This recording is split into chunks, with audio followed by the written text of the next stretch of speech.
giving you an opportunity to get the full story from the people who tell it best. This is Mediacom News Leaders. Hello everyone and welcome to Mediacom News Leaders. Thanks for tuning in. I'm Carol Kelly. Joining us today from Foundation 2, we've got Elisabeth Kissling. Elisabeth, welcome. Hi, thanks for having me. So let's talk Foundation 2, an overview. You provide so many services for the community. Let's talk about them.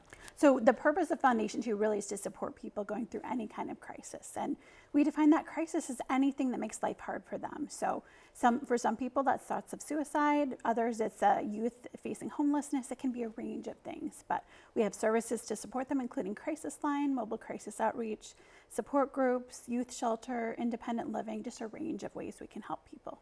So right now, spring break, summer break for most families, do you find that you get more calls or maybe there's more series of crisis just because kids are not in school and that kind of thing? Yeah, you know, it's hard for families to adjust to transition sometimes, and transitioning from the school year to summer can be difficult, and we certainly are supporting people through that. Our youth shelter remains very busy. Our mobile crisis outreach program, we have counselors that can go on location to support people anytime, day or night. So if there's a conflict with a family at 3 a.m., we can be there to support them through that. So we definitely are staying busy. Let's talk about the fact that you really are that rock, if you will, for people that just, you know, maybe need to have a conversation. Tell us a little bit more about that, maybe the Mobile Crisis Outreach Center. Absolutely. Well, we have teams of professional counselors who are on call 24 hours a day, 7 days a week. So whenever that situation comes up, instead of feeling like, you know, the emergencies room's open, that's my only choice, that we have the alternative of our counselors being able to respond on site. We do a suicide risk assessment. We talk about what's going on. Because we have two people, we can, you know, divide into teams and meet with people individually. And then if they need hospital or other services, we can transport them or connect them to other community resources. How easy is it to connect? Where should someone go? It's so easy. Usually people connect with our crisis center, just calling the crisis center number that I think is on your screen right now. We have a great website with lots of information. Really, there's no wrong phone number. So if you call any of our numbers, we'll connect you with the help that you need. Tell us about what is new. It seems like there's always something we're talking about new every time you're here. Yeah, you know, as we continue to grow to support people in crisis in the community, we have some new staffing things. So we are continuing to grow in a very clinically driven, trauma-informed way. So our staffing is reflecting that. We are going to be rolling out a new mission and vision statement in July, so you'll be seeing that. So lots of fun changes for our agency.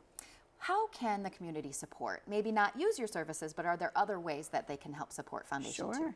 That is a great question. United Fire Group makes it really easy to support us right now, because if you put the crisis line number in your phone, they'll donate $1 for each person who does that.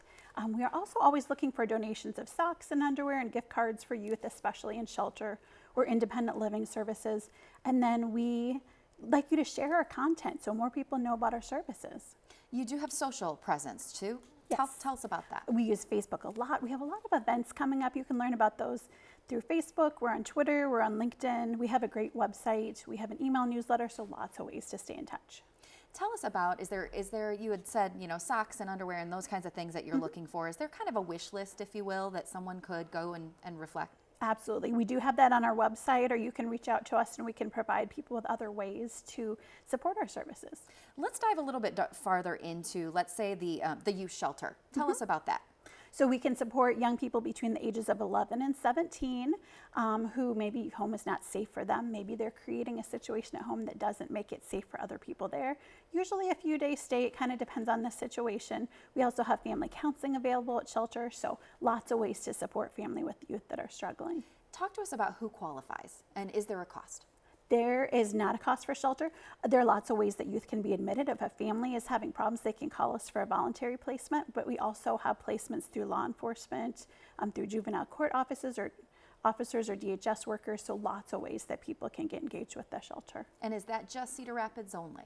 We serve the state of Iowa and beyond, so if people are able to transport to our shelter, we are pretty open with who are able to serve there. Head to the Foundation 2 website. All the programming, everything that is offered is there. Always a pleasure, Elisabeth. Thanks for joining us. Thank you. This has been Mediacom News Leaders, your opportunity to get the full story from the most reliable sources exclusively on Mediacom News Leaders.